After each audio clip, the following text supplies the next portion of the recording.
In the 3 years that I've been in Los Angeles, I moved here from New York to pursue doing costumes in film.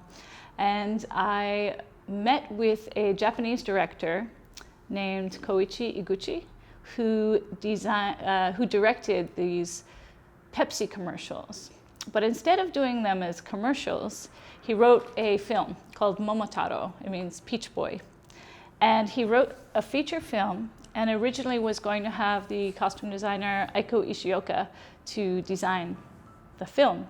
And she passed away before he had a chance to work with her.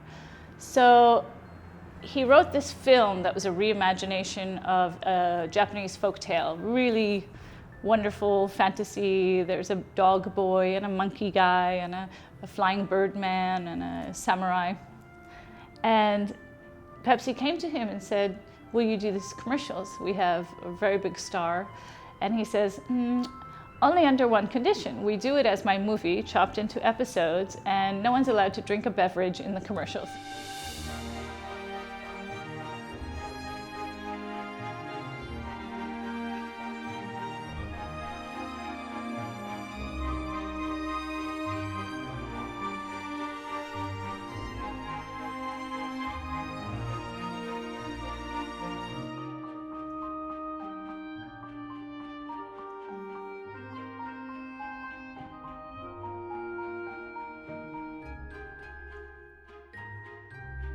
My name is Ami Goodheart. I'm a costume designer based in Los Angeles, and I predominantly design costumes in the fantasy and sci-fi genre in films and commercials.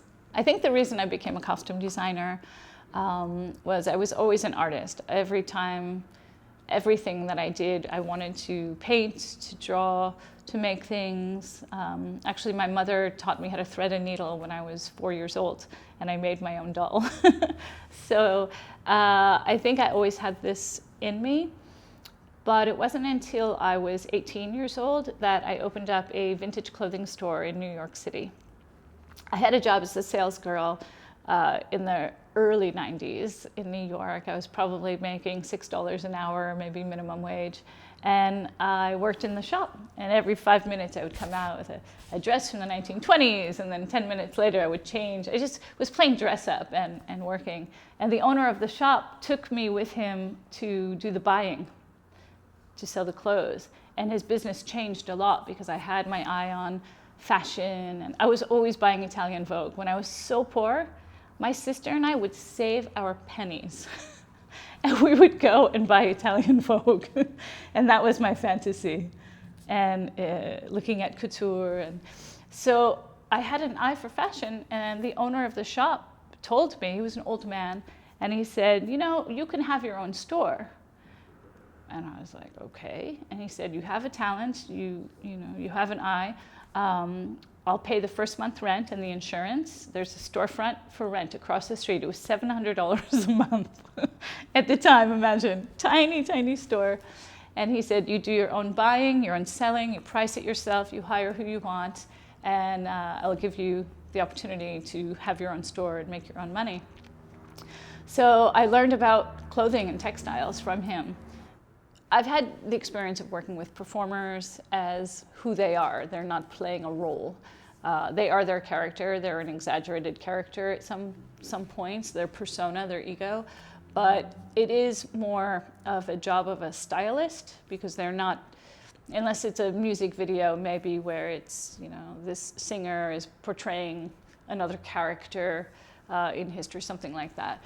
But it is more, I'm not a fashion stylist. I would design things and create things. Early on in Lady Gaga's career, her stylist would come to me to design and create headpieces and masks and all of these kind of crazy, sparkly things. And so I was the designer, the stylist would borrow from me and give it to her. But it wasn't, there's no script, there's no thing. And working with actors, the difference was a huge difference. What I love most about being a costume designer is it's a constant adventure.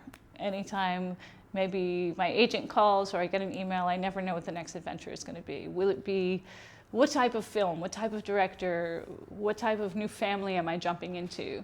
And that's exactly what it becomes. You become a family for 3 months that film is shooting.